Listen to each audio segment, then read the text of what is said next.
She's like water. It's like I have one. Yeah.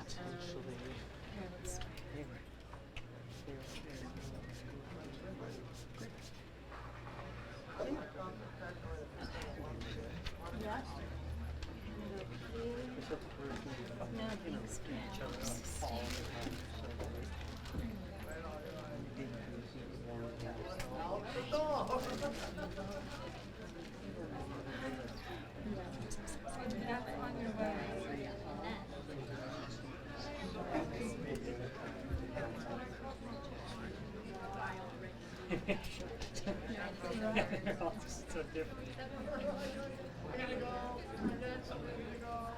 It's great.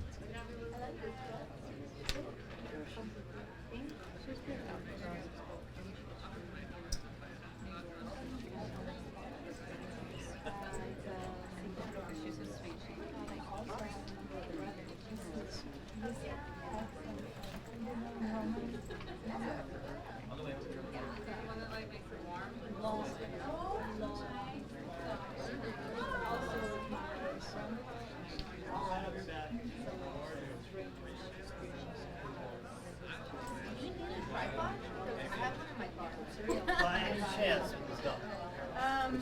it's like, oh, the little standy thing you flip out for. Holds like, Yeah.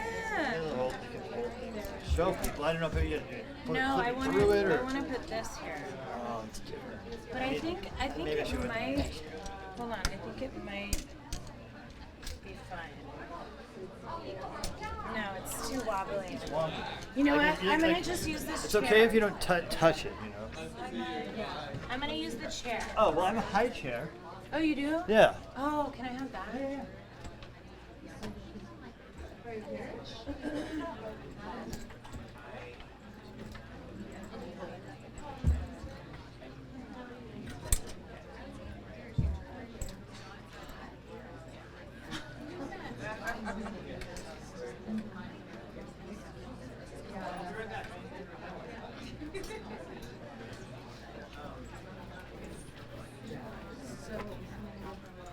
Hi, I'm your monitor. Oh, cool. Me too.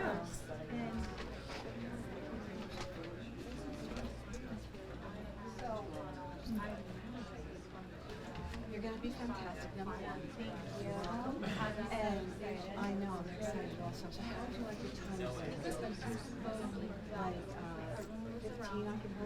Yeah. And then I have, and then I have a 10 and a 5 post. And I was the one who was 15 and 5. I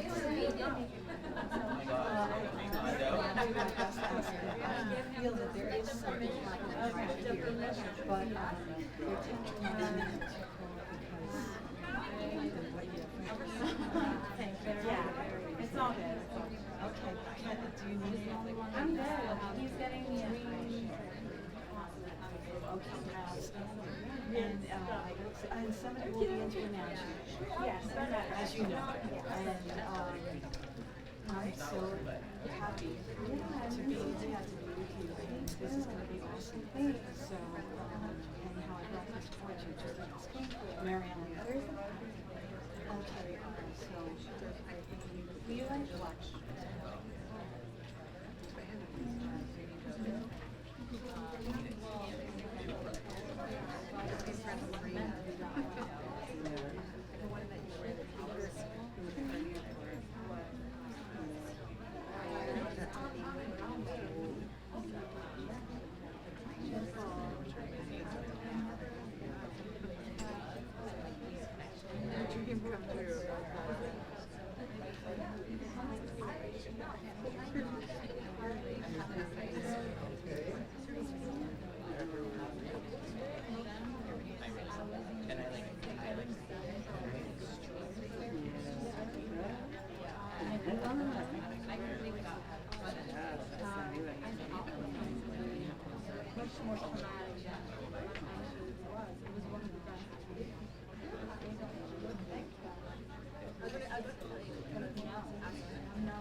Wow, what a save.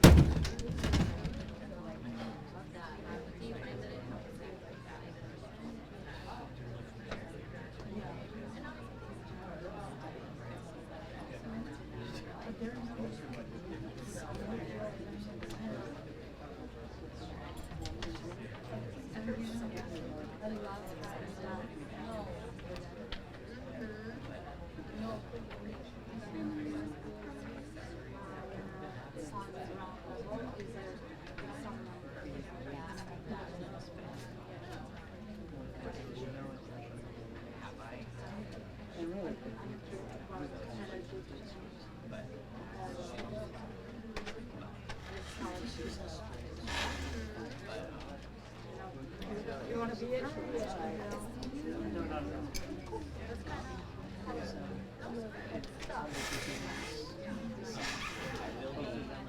Easy.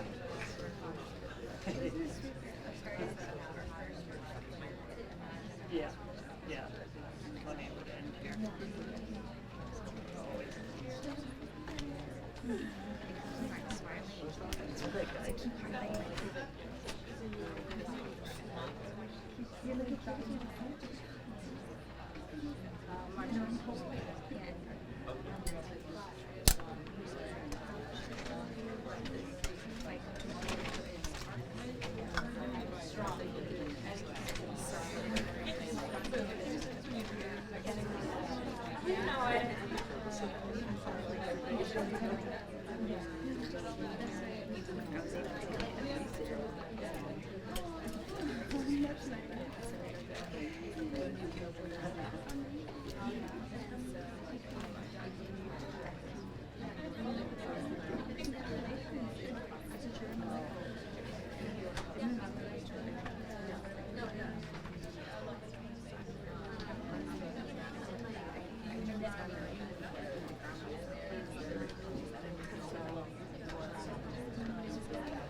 I think I blew a fuse last seminar.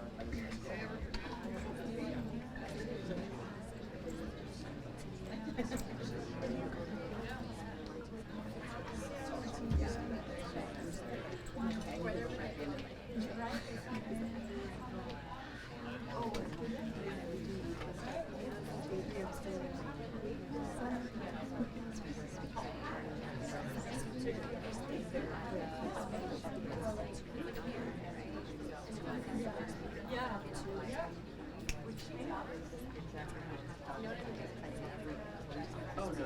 A lot of ideas.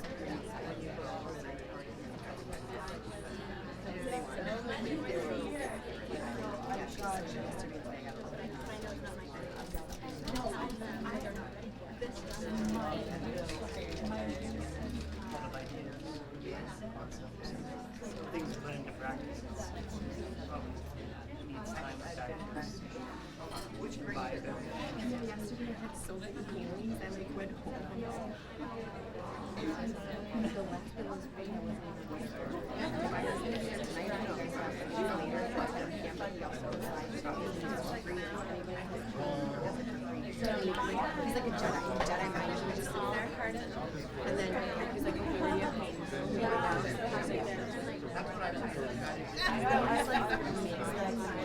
And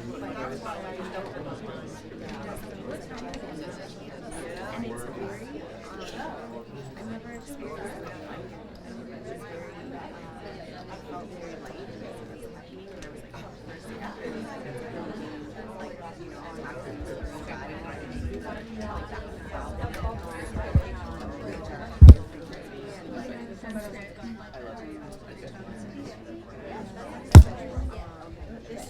I don't have any filming, so I didn't really went outward. Like, I would it's as good as it's getting 2 years. I know exactly what she I'm almost ready.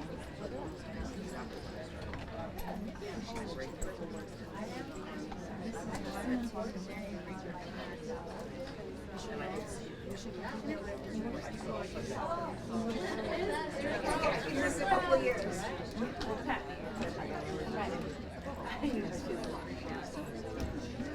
Welcome, everyone, to what's going to be another amazing workshop at Conscious Life Expo. Hasn't this been incredible this year? Gone to the next level, all of us showing up with such passion and purpose and coming here to really bring the awakening forward on all levels.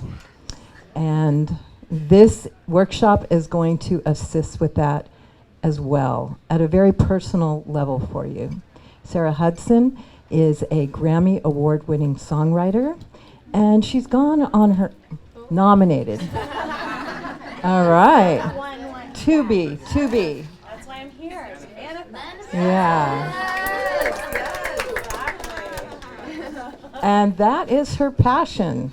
And she's going to share a lot of her personal stories, her personal powers, her personal magic of how she's come from where she's been, where a lot of us have been, where things don't also go quite right, to listening to her teachers, her inner self, and her superpowers to develop a place to where things are clicking for her, and she is living successfully outside of the matrix, manifesting what she wants, and really securing her personal power. So this is going to be a personal journey for you, because this is all available to all of us, and we know that, and that's why we're here. So I'm so happy to present Sarah, and she is going to give you a magical journey now. Sarah Hudson. Thank you, Deborah. Give it up for Deborah. Hi, you guys. I spoke here last year too, and last year I was like, there's going to be like 3 people. It's just going to be my friends. This year I'm like, it's the Super Bowl. Not that any of us really care about the Super Bowl, but I'm like, you know, there's going to be 3 people, which is fine. But I'm so grateful that you guys are here. It's so amazing. Thank you for being here. Can one of you guys back there close the door?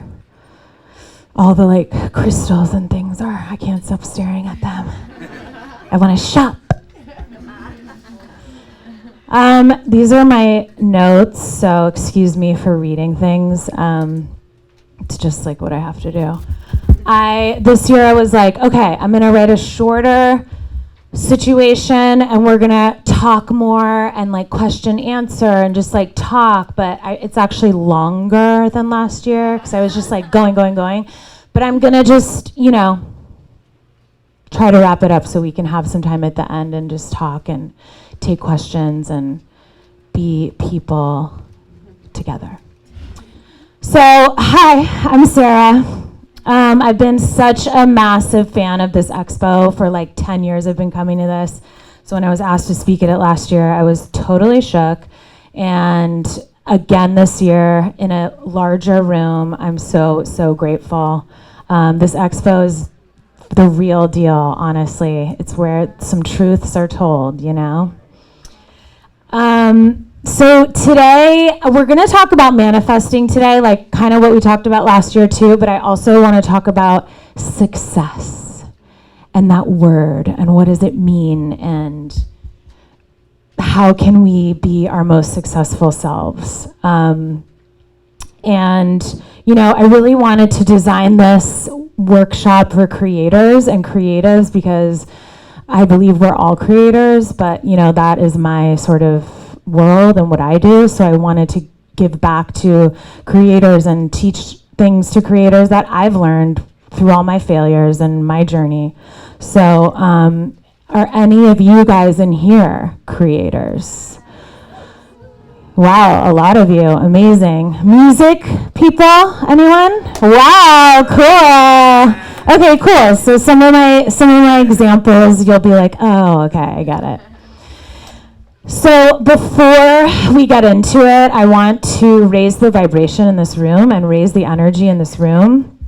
There's been a lot of talks in here, so who knows what they were talking about in here before me. So I want to remove that energy and bring in our energy together. So let's all close our eyes. Everyone close your eyes.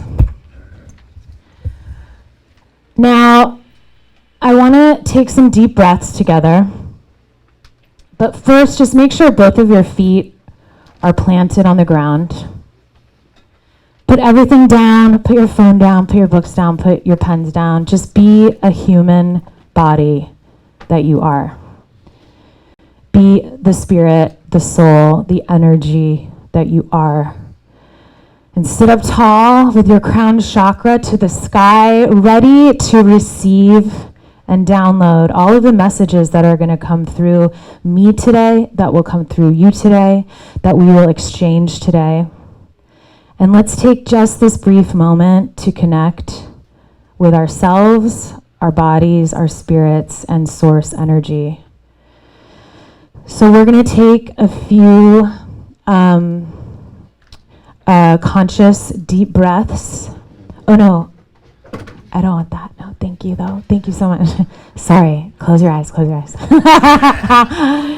We're going to take a few conscious deep breaths together. And when we breathe in, I really want you to imagine your lungs expanding, your heart chakra opening, and all of the cells in your body that work so hard for you every day, filled with white light and gratitude, to all be together here in this moment. So for the first deep breath, we're going to take a deep breath in or through our nose for 5. And we're going to hold it at the top for 5, 4, 3, 2, 1. And we're going to release it out. Release out all the tension, fear, all the bullshit. Let's do it again. In through your nose. Hold it at the top. 5, 4, 3, 2, 1. Yes. This next one, I really want to hear it. Deep breath through your nose. In. Hold it at the top. 5, 4, 3, 2, 1. Let it out. No fear, no fear, no fear. Let it out. Okay, return to your regular breathing, but keep your eyes closed. And I'm going to read this little passage to start us off today. It's called Portrait of the Artist. In the end, we arrive at a kind of model of the artist's world. And that model is that where we exist on a higher plane of reality. We don't have to prove anything, but from which arise our lives, our work, and our art. These spheres are trying to communicate with us every day. Eternity is in love with the creations of time. The planes of pure potential, which are timeless, placeless, spaceless, but which long to bring their visions into being here in this time-bound, space-defined world. The artist is the servant of that intention, those angels, that muse. The enemy of the artist is the small-time ego, which begets resistance, which is the dragon that guards the gold. That's why an artist must be a warrior. And like all warriors, artists over time acquire modesty and humility. They may, some of them, conduct themselves flamboyantly in public, but alone with the work, they are chaste and humble. They know they are not the source of the creations they bring into being. To acknowledge this reality, to efface all ego, let the work come through you and give it back freely to Source. That is as true to reality as it gets. Let's take one last deep breath in together. Let it out. Okay, you can open your eyes. How good does it feel? How good does it feel to know that our creations, they come from us, but they don't come from us. We are the vehicles and we are the channels for source energy and creation to flow through us. And when we get into a high vibrational space, that's when it can flow. And when we're blocked, and when we are a servant to the obstacles, is when we block our channel. And when we block ourselves from manifesting the ultimate reality that we want, manifesting ultimate success. So, before I get to my story, which I'm going to make very brief, and what I call the tools of success, I want to talk about a few of the obstacles that get in our way. Not only in our way in our career and as creators, but just in our daily lives as human beings, because ultimately, if we're not practicing our spiritual and emotional tools as human beings, who are we as creators? Who are we as artists? Who are we as musicians and writers and actors and, whatever we all are? So Stephen Pressfield, that excerpt I read was from The War of Art by Stephen Pressfield. Anybody know this book? Literally, go get this book. If you are an artist, creator, go get this book. It's everything. It's a Bible. You can open up to one page and it's like, oh my God, I needed to hear that. So the excerpt I read was from that book, and he calls the obstacles that we face the opponents. So the first opponent, and there's so many, but I just narrowed it down to a few that came to me and that are challenges for me. And that's why I can speak to you today, because I experienced this too. I've been a seeker, a searcher my whole life, so I've come upon some tools that help me break free from this illusion. So the first opponent is what we call the matrix, right? What is the matrix? It's this third dimension that we exist in. It's society. I believe that we were all born creators. We are all born source energy. We are all born God energy, whatever you call God, connected to the universe, to the stars. And as soon as we're born, we're given a name. We're given a religion. We're given parents with their own ideals, their own baggage, their own patterns that they pass down to us unknowingly. The environment we grew up in, how the kids treat us at school. We have to go to school where they teach us, who knows what they're teaching us in school, honestly. How much money we have, how much money we don't have, society telling us what we should be and shouldn't be, what's physically wrong with us, being compared to models and the ultimate perfection, unattainable perfection. We're drilled day in and day out with this energy.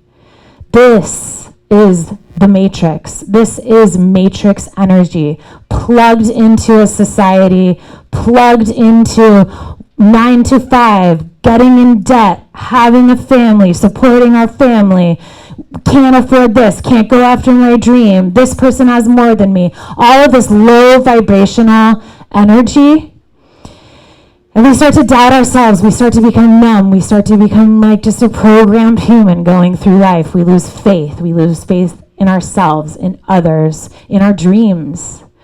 And, you know, it's easy to control a society that's going through the motions, you know, that's constantly in fear, constantly in debt.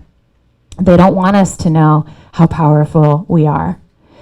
And when we do the mental and spiritual work to obtain that power that we were born with, that we come into this earth with, that no illusion, no shield power, when we do the work to touch that space, we are high vibrational beings, and we can do anything, and we can create anything, and we can channel, and we can manifest, and we can have success, and we can have it all. So the matrix is a big opponent.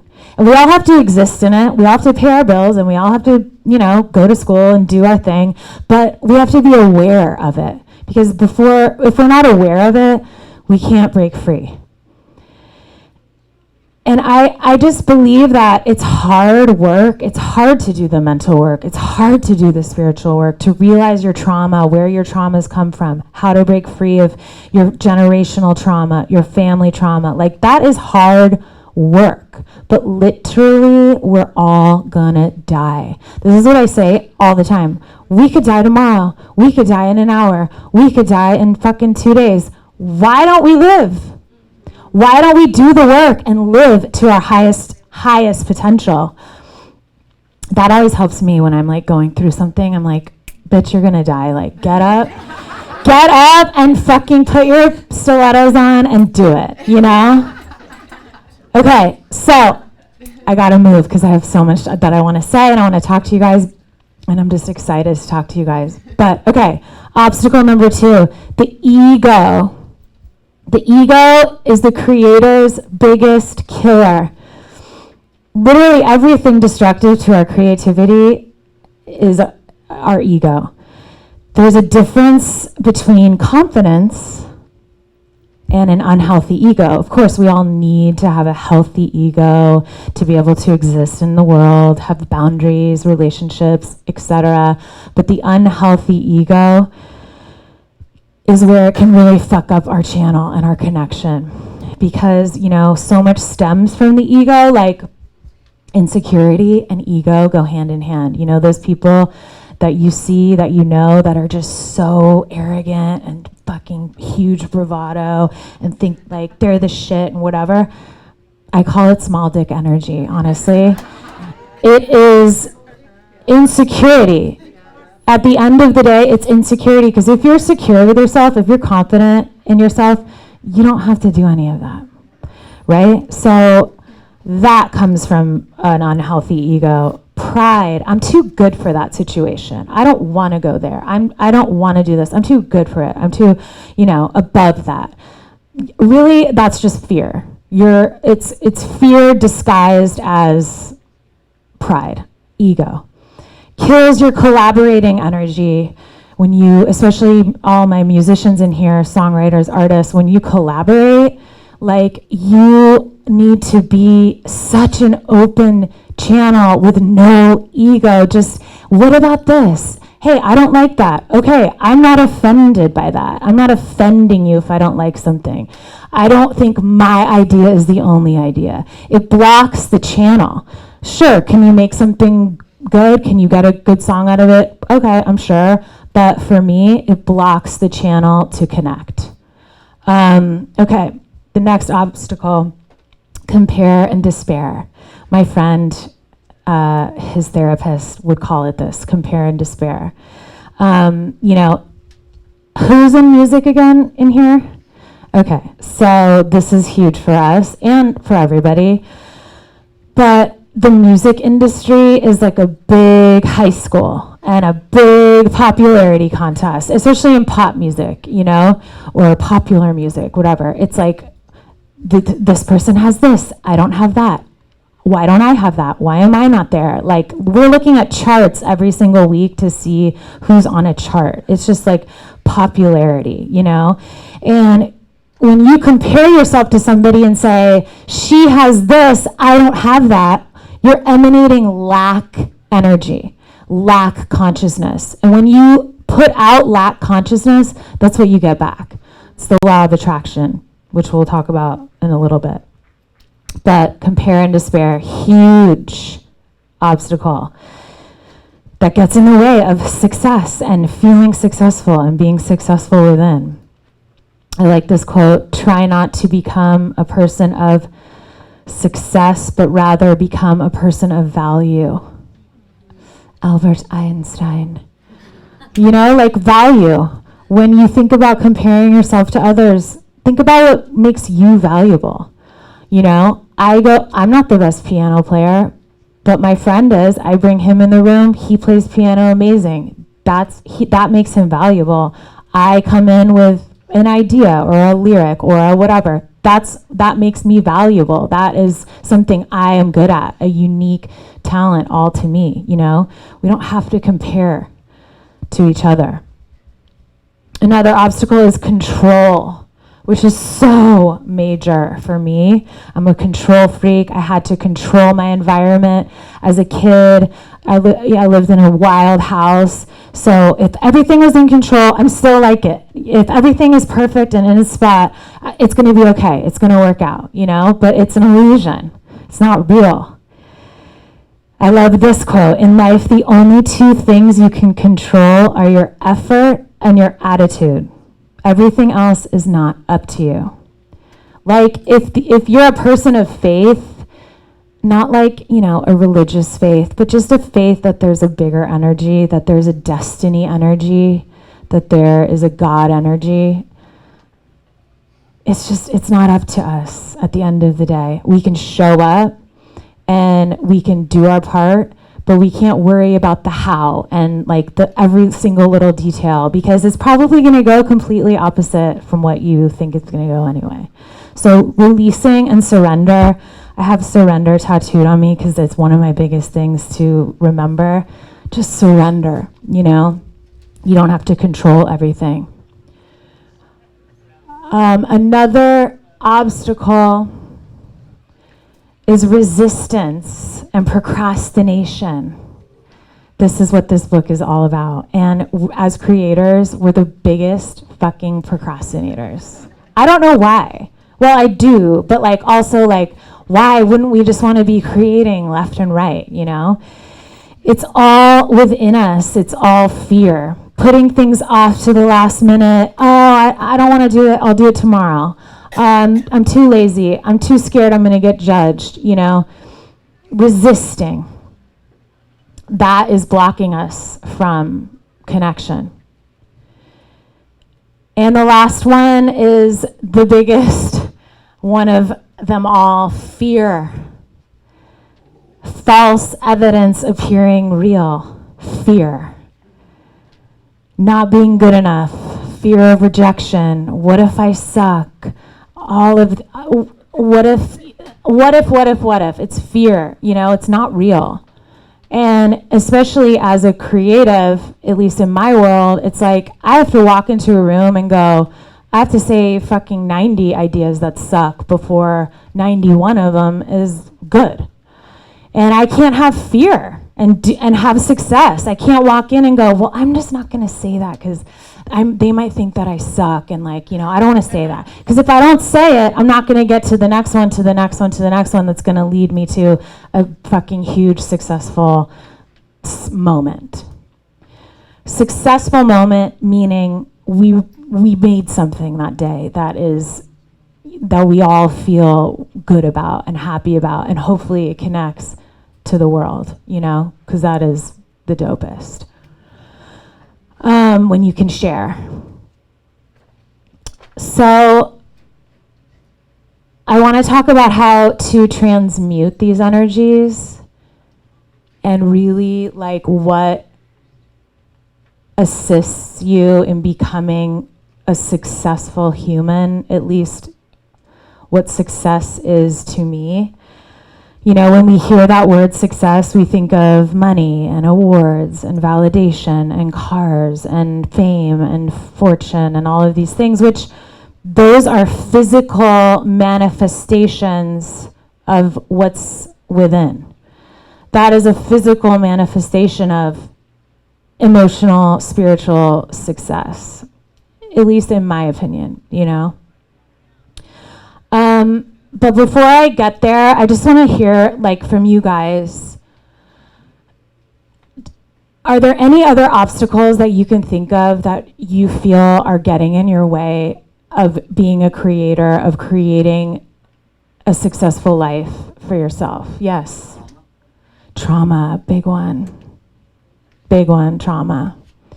And I think that that's in the mental, the spiritual and emotional work that we have to do, which is the hard work to release the trauma, to heal the trauma, in order to become that pure vessel that we were born as, you know? But yeah, trauma's pretty gnarly, yes. Also releasing other like drains, people that drain your energy that you know aren't good for you, but they're still around, but you cutting them off. Yeah, that is a big one I talk about as how to transmute these energies, is protecting your own energy, but that is a really big one. I call them energy vampires. And especially if you're a creative and an empath, we draw those people into us like nobody else. You know they're not good for you, but yet you still let them, you still let them be in your presence. I know. Detach. Because you want to share your light, you know? And that's cool, but you have to protect yourself too, because the more light you exude, the more energy vampires fucking, want to suck your blood. Yeah. High expectations on outcome. Right. Yeah. I think that comes in under control in a way. At least for me, it's like, even coming here, I'm like, there's going to be at least like 5 people and like, we'll have a good conversation. Like I'm trying to control. I have this expectation and I'm like trying to control my environment, but surrender, Yeah. It's fear's cousin, imposter syndrome. And what do you mean? Like, what do you mean by that? Like, Imposter syndrome, like that self-doubt that always comes, like, is this even a good lyric, or is this? Yeah, definitely. Like, you think you're a fraud for just like creating a song or creating, So. That is definitely a big one. I mean, a lot of times, I feel like often too, like we do channel so many things that sometimes we're like, wait, how did I even do that? But it did come out of you at the end of the day, and that, having confidence in that and in your talent. Yeah, of course. Yeah. Guilt. It stops a lot of people. Like you're sensitive to the world and you feel guilty that you're not doing more than enough because Right. you're aware of the crimes against humanity and what's happening. You want to do something about it, but at the same time you've been hurt yourself. So Mm-hmm. learning to accept that it's okay to love yourself. Yeah. So you can continue healing. That's huge. And I feel too, like the more you focus on healing yourself, people feel that energy and people are inspired by that energy and it makes them want to heal. And it's just like a trickle down effect of like healing.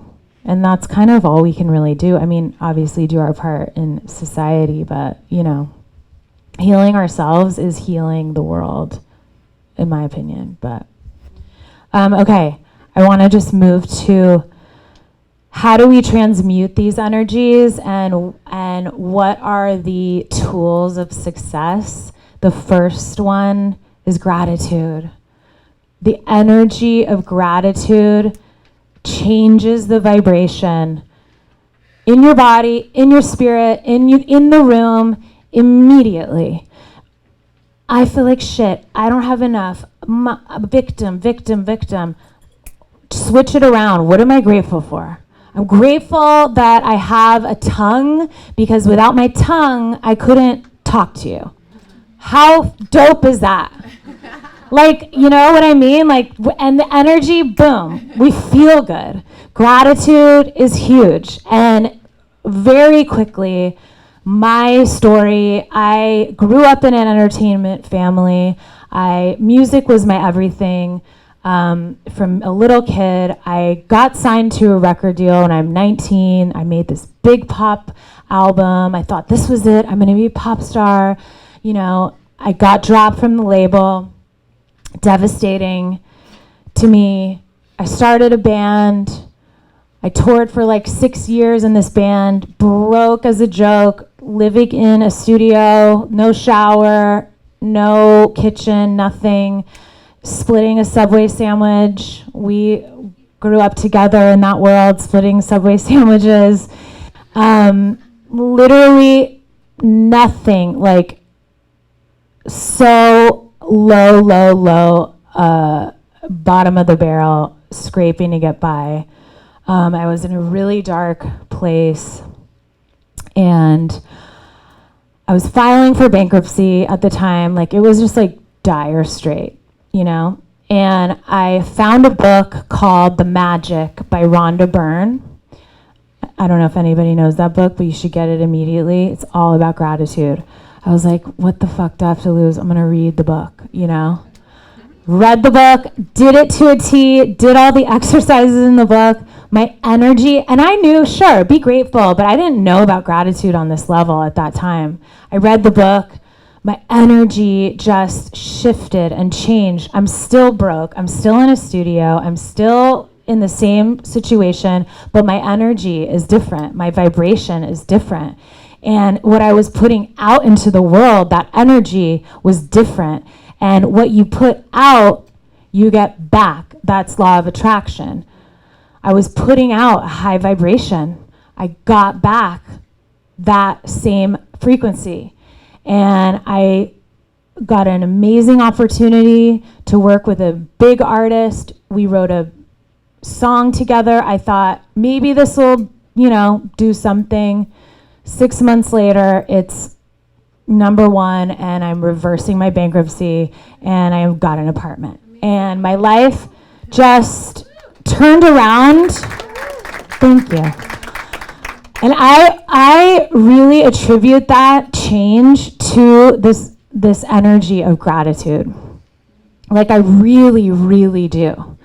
Because I do believe in the law of attraction, and I do believe that what you put out, you get back. And that book changed my fucking life. And gratitude is everything. And I have a little thing on the worksheet, but we don't have to write it down. Let's just go around and say, anyone want to say what they're grateful for and why? Yeah. I'm grateful for my son. Oh, why? Because he's a beacon of light for me. That's amazing.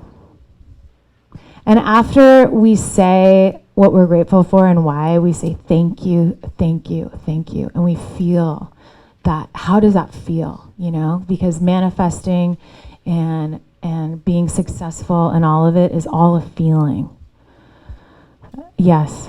I'm grateful for a brand new energetic life. I lived in, it felt like the dark ages within a family that was so constricted. I lived in a box. It was programming and control.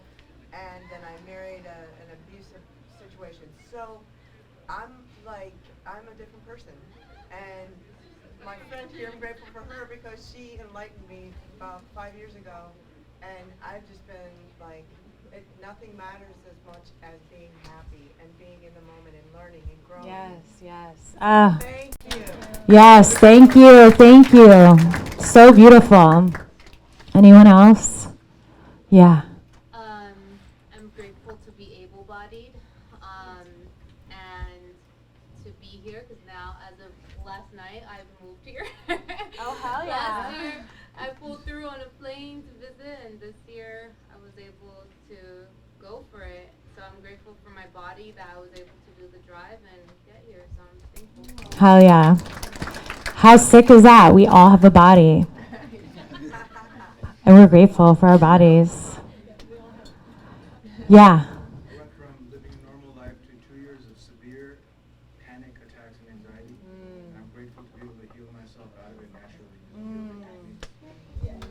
That's incredible. I'm grateful for that, for you and everyone that suffers from anxiety, because that's major. Yeah. I have that dress, by the way, but I love that dress. Oh, go ahead. I'm grateful for the breath. Yes. Every morning I wake up and I'm breathing. To me, that means an opportunity to create a new day. Hell yeah. The breath. Grateful. Yes. I'm grateful for the pentatonic scale. Ooh. Because when you listen to that, you can only feel positive. There's no way not to.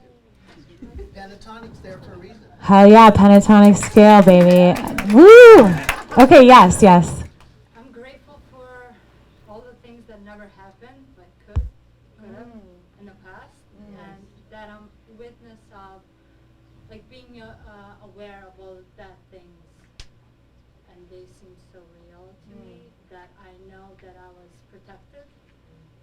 That with that confidence, it's better to look at the future, I guess, and the present. I love that.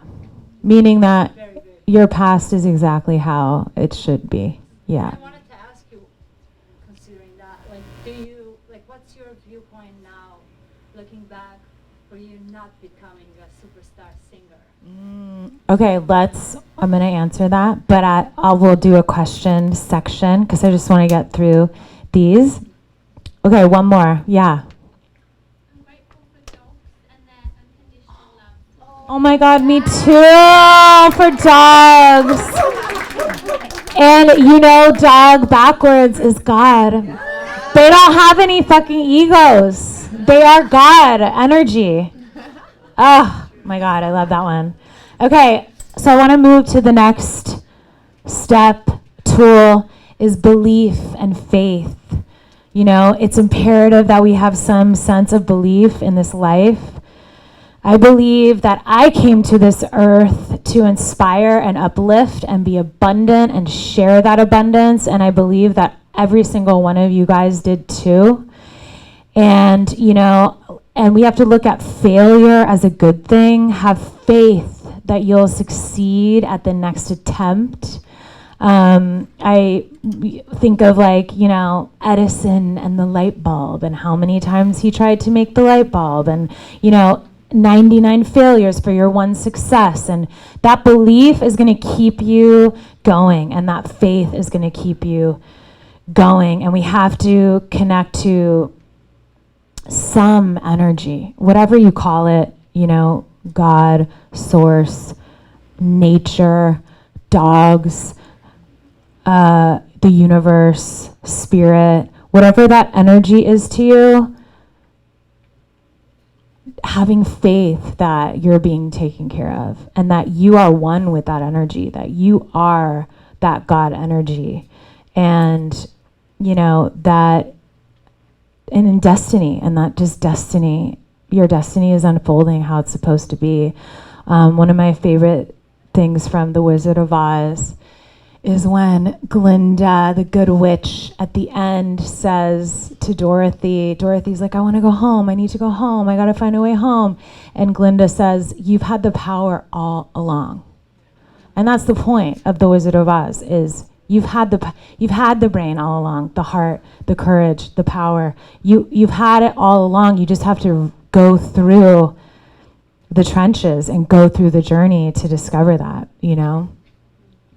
The next tool is your mindset and your desire. You have to have the desire to evolve and the desire to change. A lot of people, these are easy things to say, but they're not easy things to do, and you have to have the desire, because without that, it's, you're going to just stay where you are, which is fine.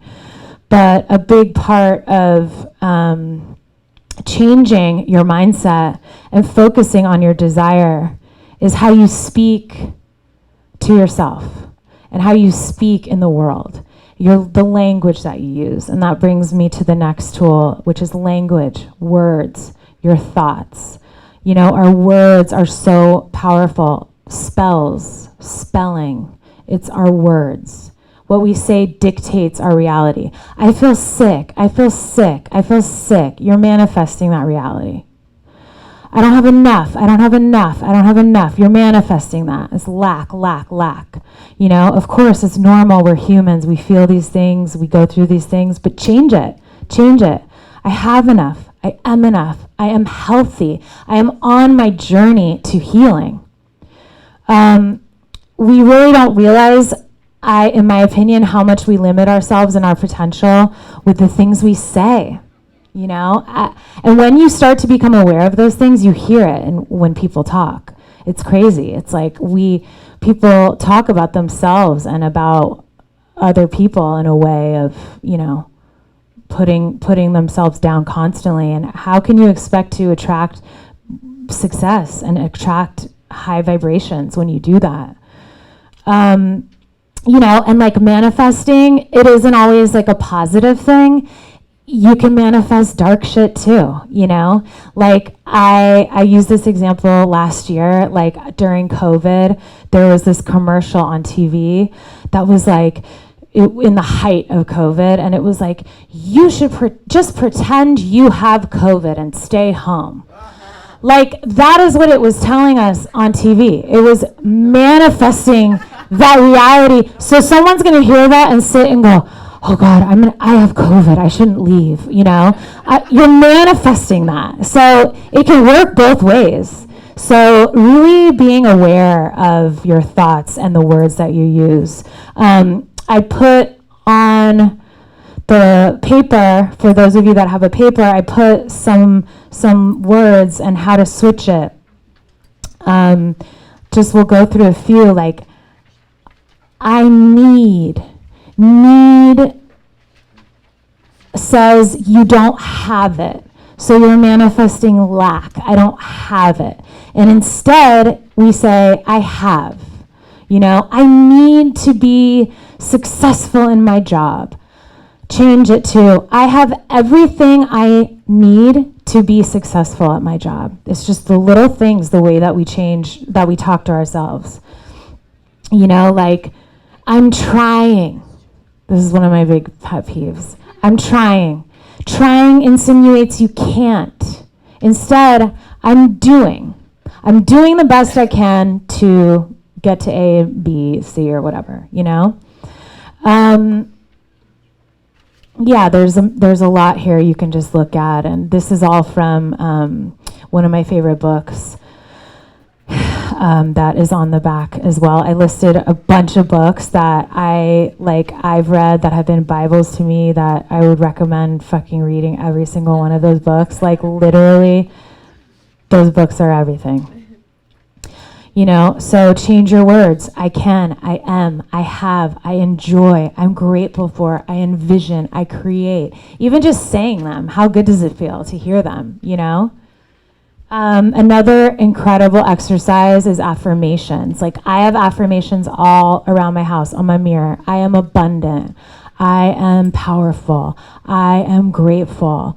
You know, I put them everywhere, and say them to yourself. Look at yourself in the eye in the mirror. It's called Mirror Work. It's another book by Louise Hay.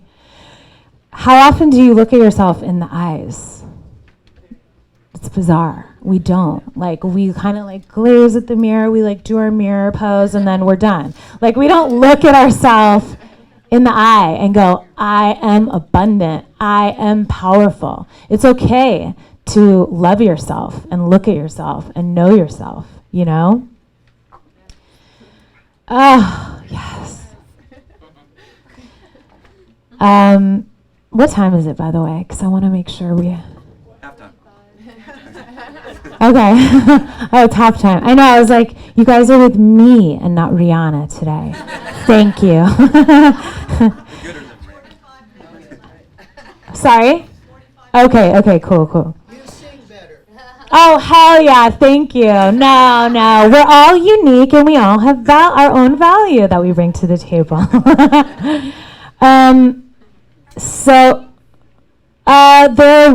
There is, but I didn't have enough.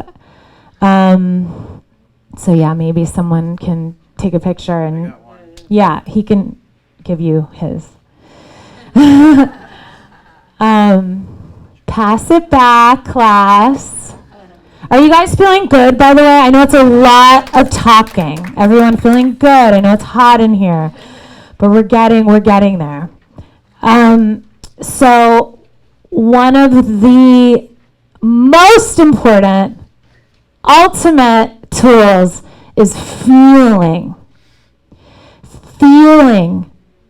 what you want to manifest, feeling successful, feeling abundant, feeling powerful.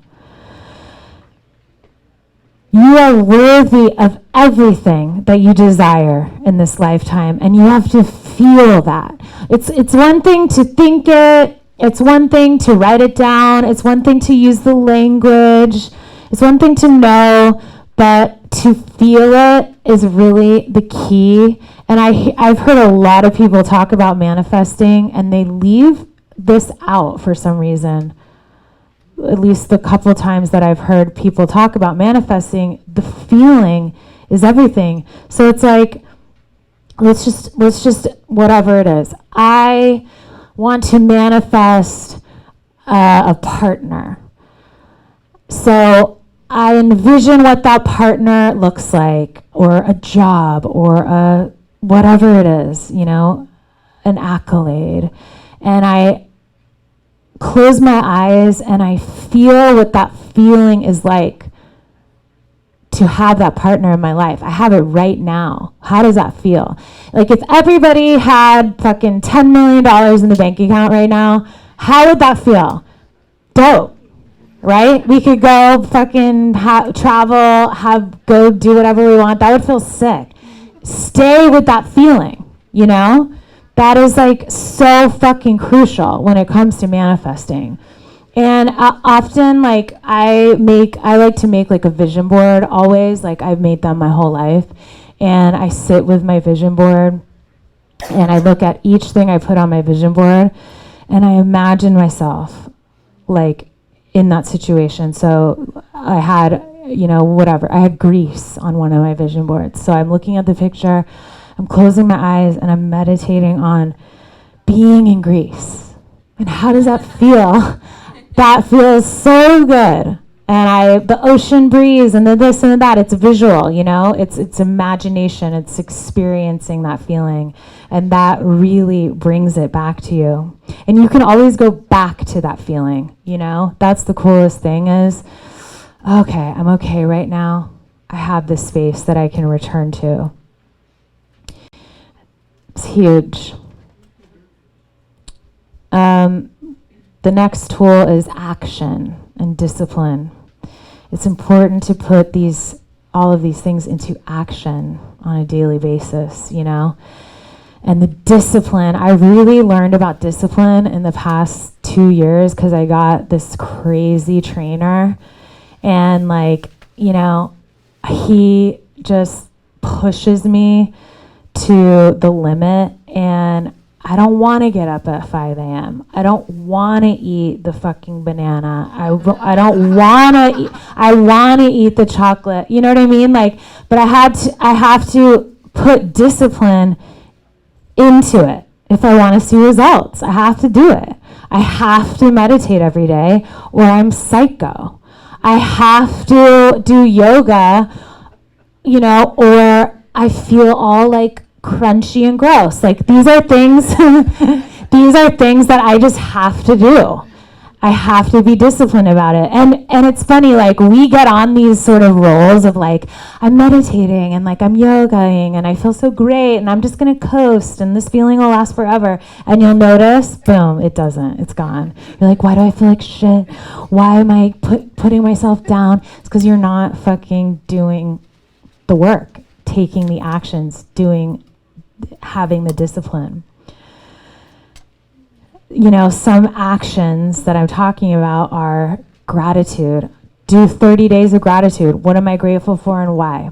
Every single day for 30 days, I swear to God, your vibration will change. Make a vision board. Sit with your vision board. How does it feel? Write out your goals and your manifestations. Feel them. Say your prayers to the universe. You know, prayer sometimes is like an ugly word. If anyone grew up in Catholic school like me, you know, I was scared of the word prayer for a long time, like prayer. But it's just, all it is saying out loud, I'm grateful. Spirit guides, angels, assist me in going into this writing session today and bringing all of the ideas that come through my channel, all of the good energy, joyful energy, good frequency, assist me. That's a prayer, you know? Literally, I say it every day. Like, I was just in the bathroom just now. Spirit guides and angels, assist me in inspiring at least 2 people today in this room. Assist me in being present. Just talk. You're talking to yourself and to your angels and your spirit guides and your whoever, you know, whatever your source energy is. Walk in nature. Dogs. Like, literally, the biggest thing that I learned, because as creators, we're 24/7, right? We don't go to a job at 9 and come home at 5 and leave it there. We're 24/7. Like, what about this word? What about this lyric? What about this movie? What about this? Like, literally, that's like craziness. Like, that's too much. And we wrap up our happiness in our work because it's an emotional and spiritual, you know, it's emotional and spiritual what we do for a living. So we correlate our happiness to that. And the biggest thing that I learned was to find happiness outside of my work and to find joy outside of my work, even though it is creative work. And I find that joy in literally my dogs. And I find that joy in a tree and going to Sedona and being with my friends and eating a good salad. Like, literally, I take those moments and go, oh, this is sick. I love this. I'm happy. I'm grateful for this. When you do that, your work and your success, it expands because you're emanating joy, you know?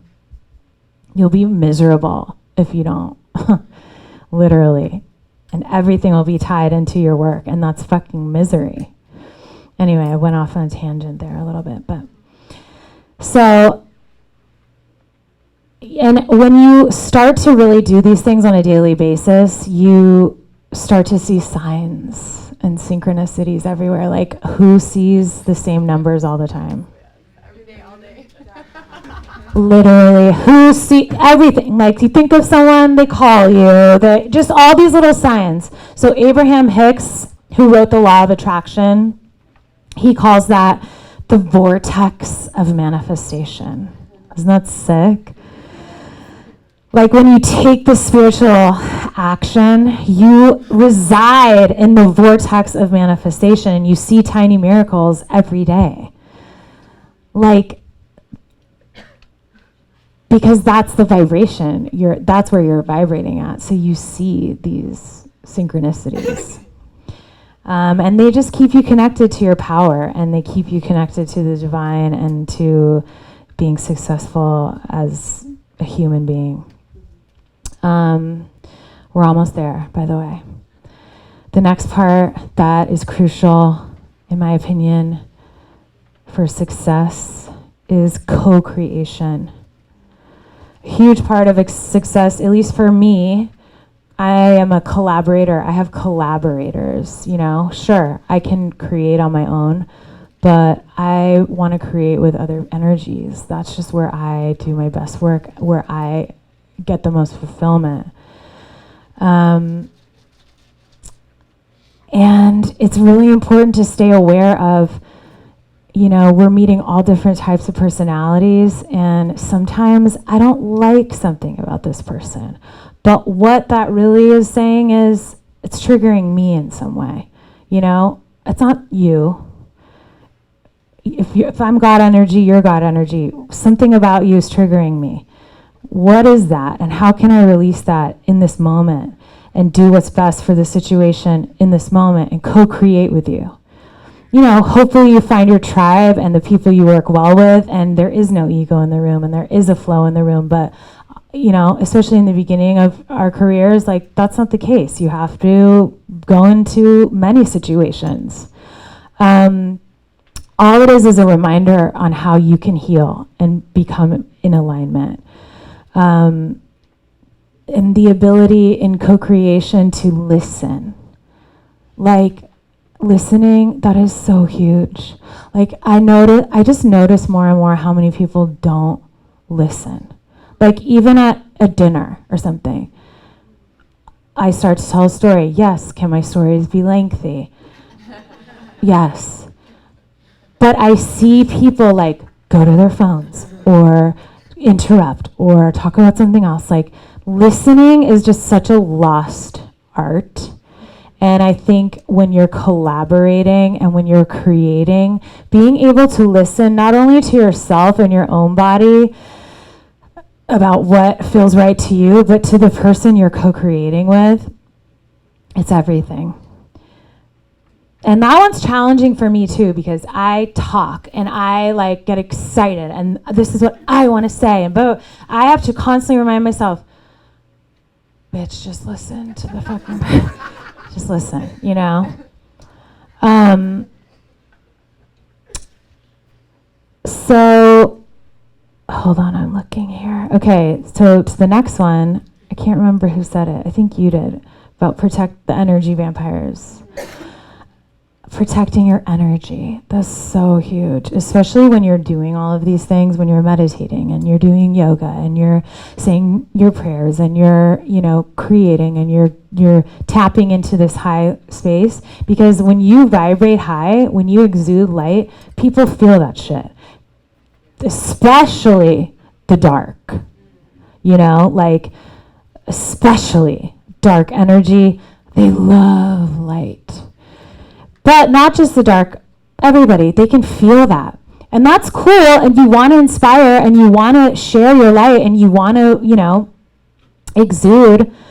But you have to really protect your own energy and really set your boundaries, your spiritual boundaries, you know? It's like, it's okay to say no to things. It's okay to not go to the party. I'm looking at her because she never goes to the party, but no, it's okay. It's okay to, you know, it's okay to say no. It's okay to say, you know what, I can't really do that today. Protecting yourself and your energy. And honestly, cutting out that toxic, negative energy. Like, you can't be there for everybody, you know, and sometimes it's just too draining. And some things that help me protect my energy, I call my energy back every night, at least when I remember. So when I am going to bed, I just say, I call back all of my energy from today and I return it to the highest good. And it just, you know, it just like brings back my energy into my space, because I've been all day just like boo, boo, boo, boo, boo, giving my energy, subconsciously and consciously. And I like to say, I allow myself the space to reintegrate. We have to reintegrate our energy. Saying a protective prayer. Spirit guides, angels, I ask you to assist me in being protected today from all negative energies and entities, and fill my physical and spiritual body with light, love, and infinite positive energy. I always say like a little bit of a prayer before I go into a new room full of new people I've never met, just to, you know, protect my energy. Surrounding myself with like-minded people as much as I can, people that are, you know, we're on the same vibration, we have the same principles, ideals. Solitude, I don't know if you guys know the letters to a young poet. It's on that list too. All about solitude, taking that time alone, going within. You don't always have to be around people, you know? And that was a big one for me too, because I love people and I love being with friends, and, you know, but I had to learn later in my life that I need to be alone more. And now I am alone a lot and I love it. Drawing just a circle of protection around you. I do that sometimes, just literally drawing a circle, like putting that energy out there that I'm protected. And then, I went to this retreat called the Hoffman Institute. I don't know if anyone's heard about it. And my teacher was so amazing and so incredible. And at the end of the week, because you're just releasing so much, I was like, just vibrating so high, and like I was like crying, and I couldn't stop crying, and I was like emotional, and just I was like kind of like a frequency like overload. And and she showed me something that I could do,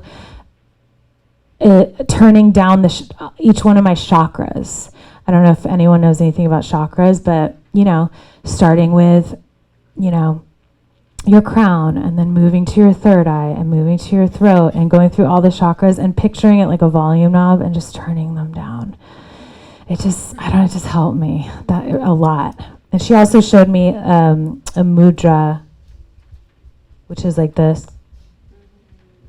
And I do it all the time. And it's so crazy. I see some people like doing it too, and I'm like, oh my God, they're doing, that mudra. It's their gestures used in Buddhist and Hindu ceremonies to just ignite different types of energy. And this one is to just sort of close your energy, bring it in, bring it within. I do it all the time. Like, I'll just sit like this. Anyway, so I was like, woo! High vibes, my God. I have to do it right now. Chakra shut down right now. I feel good. I feel the energy from you guys. Thank you. So that's it. As far as my portion. And these are things, you guys, I can share these things with you because I need to hear these things too. And, I'm 42. I've been a seeker my whole life, a searcher my whole life, and I've read a million books and gone to a million healers and shamans and psychics and retreats and this and that. And this is just all little pieces that I, have learned. I want to open it up now to questions or statements. If you want to say anything, you have any thoughts, questions. Can someone close the door, please? Yeah.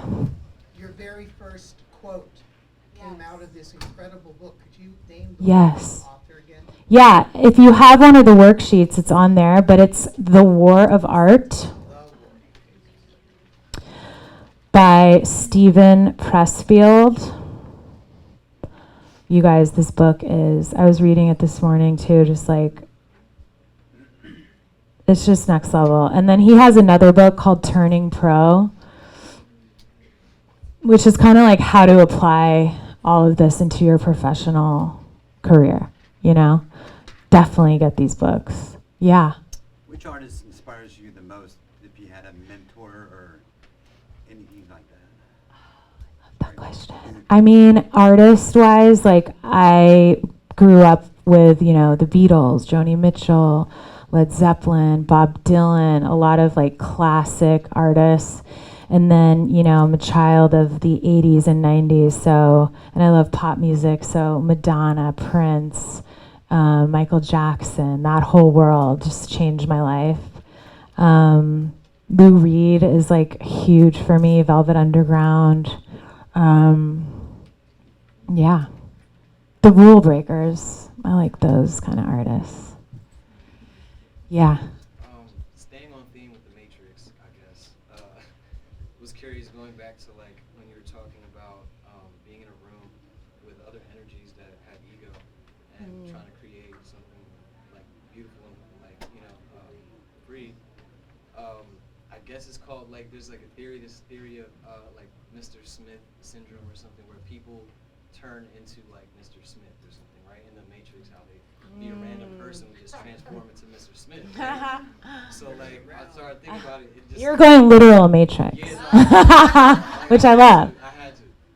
So I felt like it connected because it's like sometimes I'll notice like creating in a room with people, it's like it'd be very open and free, and then it's like there's an idea that's expressed or brought to the surface, and people then shut down. I don't know if it's like, you know, and basically where I'm going with this is how do you maneuver through that?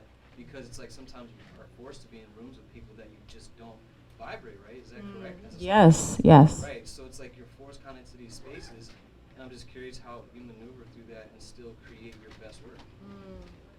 It's a good question. I mean, for me personally, I try not to take that energy personally and know that it's usually an insecurity that they're feeling. And I just do my best to keep the energy high and feel good and, you know, joyful. And sometimes I think maybe this song or this room needs that energy. Maybe we need almost like an opponent or a challenge to get to the next level. And maybe my next idea or this person's next idea is going to take us to the next level, and that'll shift the mood completely, you know? Like, yeah, I think just being aware and not letting it affect you, because that's, for a long time it did, and I would shut down. And then what's the point of any of it, you know? And sometimes it's just you're in rooms that you don't vibe in, and it's just that's what it is, you know? Like sometimes it's just that. But if you really feel like you have like a nugget, a piece of gold, it's just like, okay, I'm gonna maneuver through this. Like I know how to like ride through this situation, you know, and push. Right. Are you forced to be in spaces like that? Do you have choice now? Sorry, it's a two-part question. I choose more now what I want to do, but yeah, I still am in those spaces. Yes, yeah. Yeah. Trying to figure out how to phrase this.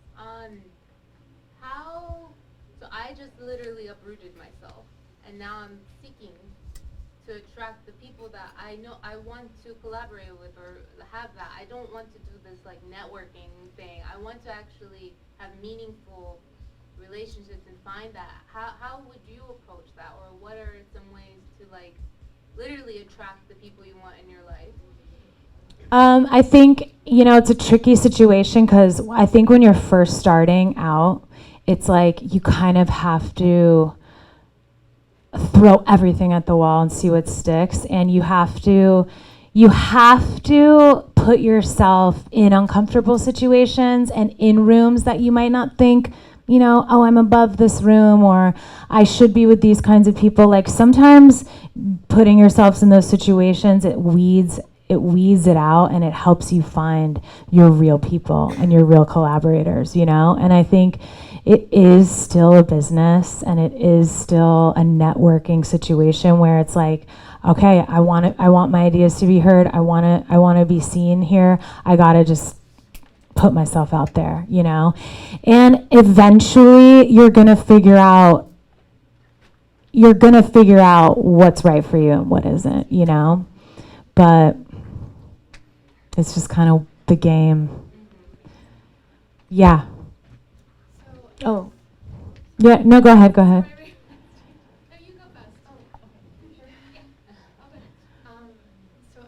an independent artist in pop music, it can feel sometimes like the business side of music sort of like battles the art, Yes. like the integrity. Yeah. And I'm wondering sort of what you think about navigating, like, there's a narrative of what people do in the business to get ahead and to grow as an artist, so that artists can like finally be the artist that they are after they've done certain things that like they might not have wanted to do. So I find as like an independent artist, I'm navigating that terrain of like being a spiritual person who is also like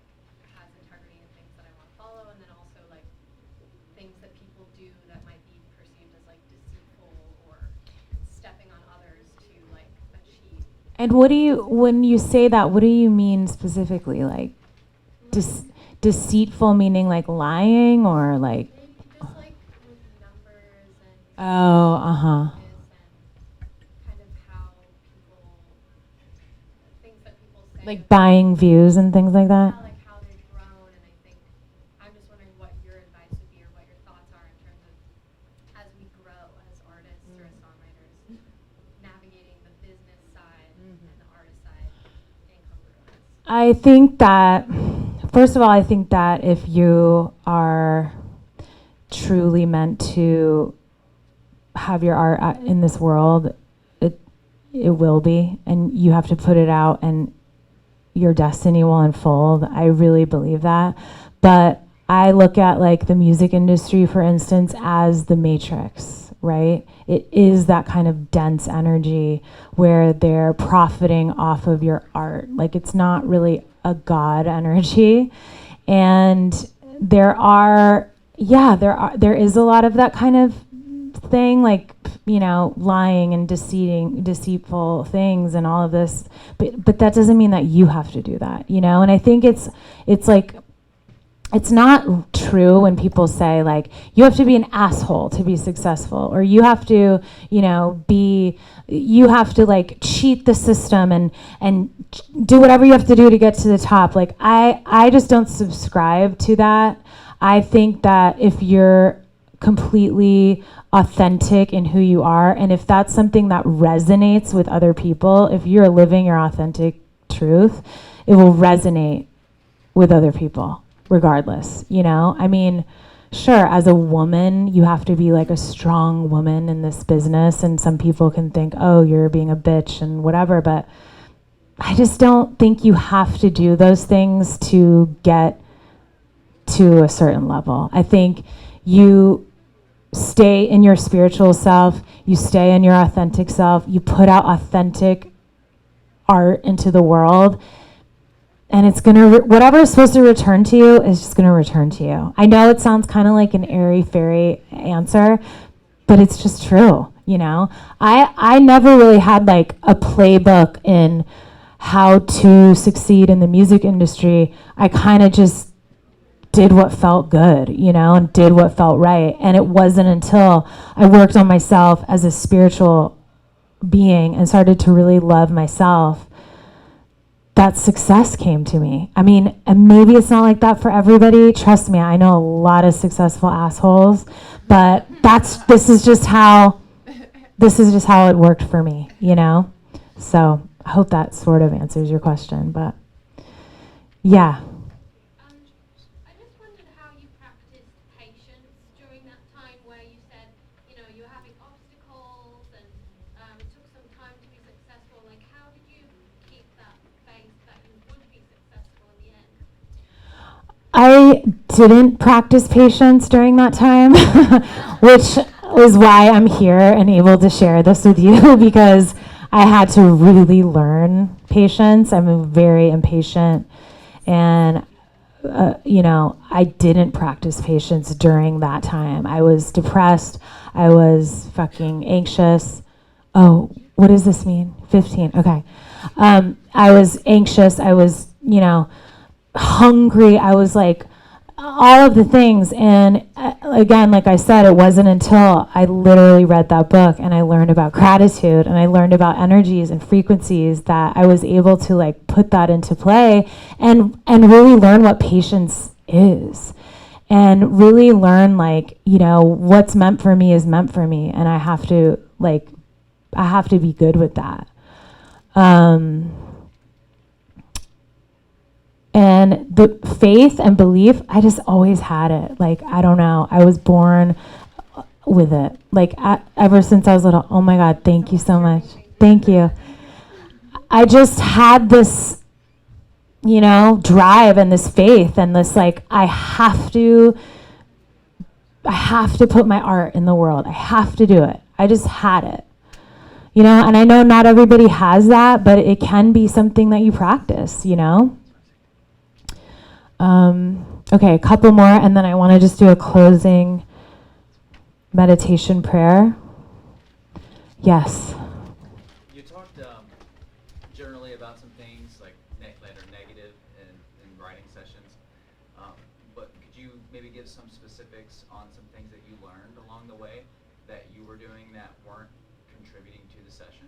And also maybe some things that over time, or ways you could start the session off to kind of get the vibe right with everyone. You know, maybe it's just some general practices that have helped. Yeah, I mean, one thing that I always do is like I always bring, I mean, like sage and sprays, like literally just for days of spraying, and I'm like going around the room and, you know, clear the energy of this room and allow all the angels to come in and all of our ideas and be channels. And I mean, that lighting, you know, I always change the lighting, like make the energy of the room feel good. I bring oracle cards, I read tarot, sometimes I bring tarot, like crystals, just to make the energy in the room, and people love it. If people don't even know about these things, they love it. Like, what's that? Oh, I want to, you know, get the message. It brings joy. Not saying that that's what you should do, but it helps to sort of break the ice. Also just like, I love like a go round, you know, like at dinners and stuff, like who would everyone be as a pop star? Or like, what's your, you know, new name for the day? Like just weird shit. It just like breaks the energy and like makes people feel, like, okay, I could chill. I don't have to like be on guard, you know? As far as like, what have I learned? You know, like I said earlier, like I grew up in a very like, chaotic, uncontrolled household. So I was like the one that had to hold it together and the one that had to be in control. So like control was a big thing for me. Walking into a room and going, it has to be like this. And I hear it this way. It has to go this way. And again, that's ego, you know? And I think I learned that it's not going to get me the best result, especially if I'm co-creating, you know? And patience, that was a big thing for me to learn. Be patient. Let the song, some producer told me once, let the song tell you what it wants. And that, I always think of that. I'm like, just chill. Like, you don't have to get the fucking verse right now. Like, it'll come, you know? Just patience and ease and sort of bringing in that energy. I had to learn that because I was very like, now, you know? And also, like we talked about shutting down. Like if the energy got weird, if someone is annoying me, whatever, I would just shut down and be like, okay, you guys do it. But what is that? You know, that's my ego. That's me shutting down. I'm not going to get the best result. So yeah, those were just little things that I really learned along the way. And again, I'm not perfect. Trust me, I still walk into rooms and want it to be a certain way, but I have to check myself and go, surrender, you know, let it go. Let the song tell me what it wants, you know? Thank you. Yeah, thanks for your question. Yeah. Hi, by the way. Hi. I have a question regarding, like, I think someone mentioned, like, energy vampires. Yeah. I've been encountering that recently, and I've done a lot of work, like healing and kind of discovered my light and realized like my purpose was to help people, but then all of a sudden I encountered that I was in the middle of a lot of energy vampires. So I'm having an issue of like, do I just like cut them out of my life? Do I voice this out? Like what do you do when you're trying to serve people, both big and small, but then you realize that you're trying, I mean, it's like an energy vampire, so I don't know if like I should communicate this, if this should have like a conversation, if I should just like, you know, what do you do when you discover just an energy vampire? I think it's just setting boundaries, you know, like if it's somebody, you know, you really love or it's family or whatever, it's like, hey, I can see you from this time to this time, or I can give you my energy in this period of time, and then I have to go. Just setting your boundaries, you know? And if it's really toxic and really negative, I mean, yeah, I would even though it sounds kind of harsh and crazy, like it's not for you. You know, it's just, this is not where I'm vibrating at. This is not for me. Confrontation, I think, with an energy vampire is only going to just elevate their, you know, toxicity. So it's kind of just phasing it out, setting your boundary, knowing where you can meet them. Like, you know, with certain members of my family, like, I don't want to be like, I'm never seeing you again, you know, but I meet them at a certain level and then I'm like, love you, gotta go. You know, like, I just have to set those boundaries or I'm going to be drained and I'm not going to be able to put forth, you know, my best self, you know. But it's a tricky situation to navigate, but sometimes you have to be uncomfortable to grow and you have to go, you know what, I can't right now. I'm sorry, you know. So, okay, one more question and then we'll close. Yes. I have a question about solitude and what you were saying about that. I'm a writer and I've been in lots and lots of sessions recently, and I find it increasingly more difficult to be able to write by myself. And I think maybe my approach is changing and I'm just used to having multiple voices in the room now, but just wondering if you have any advice on what to do and how to kind of regain that space or energy when I'm by myself. Did you write by yourself before? Yeah. Okay. And do you find you're giving a lot of your time away to like collaboration sessions? For sure, it's like mostly. And are they people you collaborate well with, or? For the most part. Okay.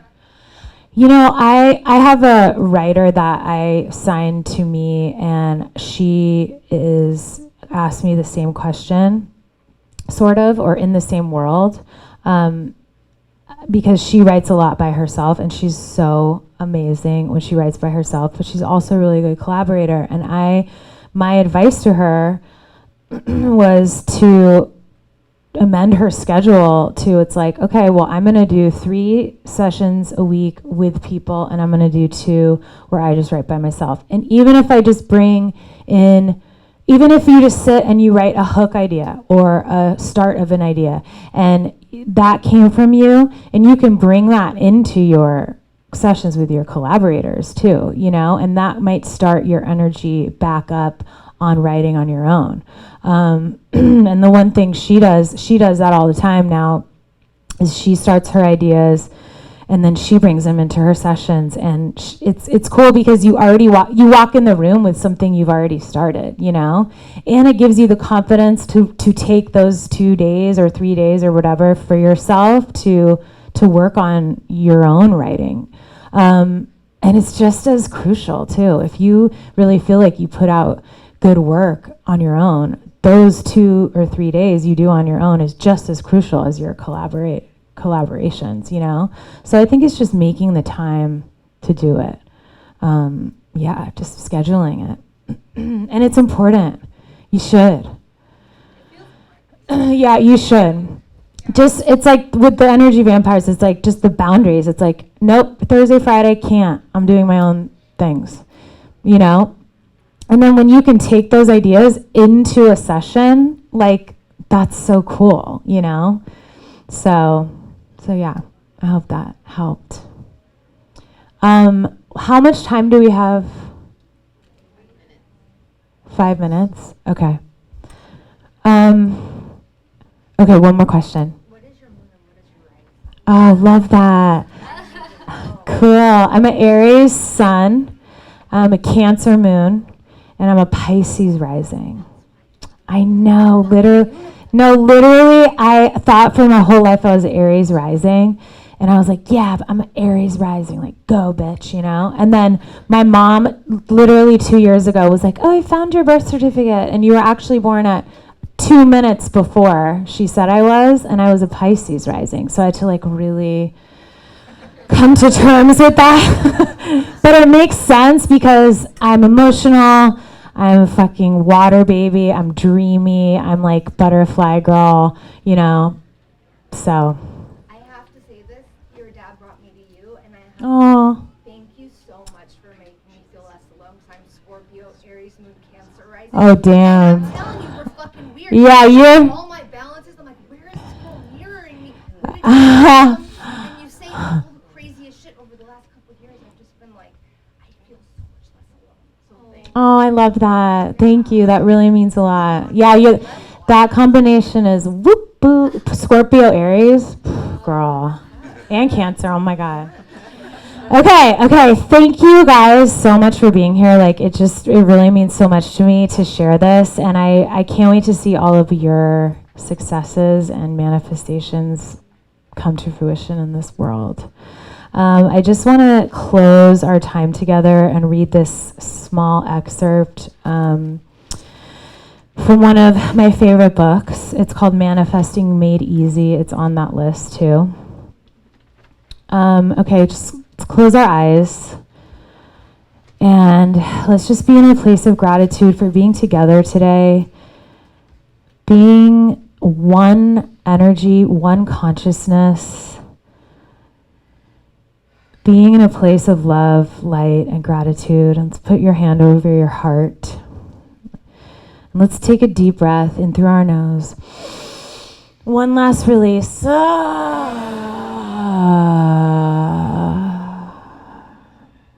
Be with me in this now moment. The greatest manifestation principle in the world is love. If you take every action with love, you'll serve more and you'll be successful. You are love. The more that you embody love, the easier it will be to manifest, and the more you'll be in touch with the universe and supported to live out your dreams. When you return to a state of self-love, when you feel love for life, for being alive, for all of humanity, nature, and most importantly, for yourself, the more life force there will be behind your desires, and the easier it will be to manifest a successful life. We are all co-creating with the universe. We are all one with the universe. We all come from a place of love. Love yourself. Be love. Feel gratitude, peace, and feel the love flood your heart and expand throughout your body, eventually radiating out into the world around you. Focus your intention on the present now moment and smile. Ask for guidance from your heart and listen to the answer. Go back to this place whenever you need a simple reminder. Place your hand on your heart and you'll always know that you are love.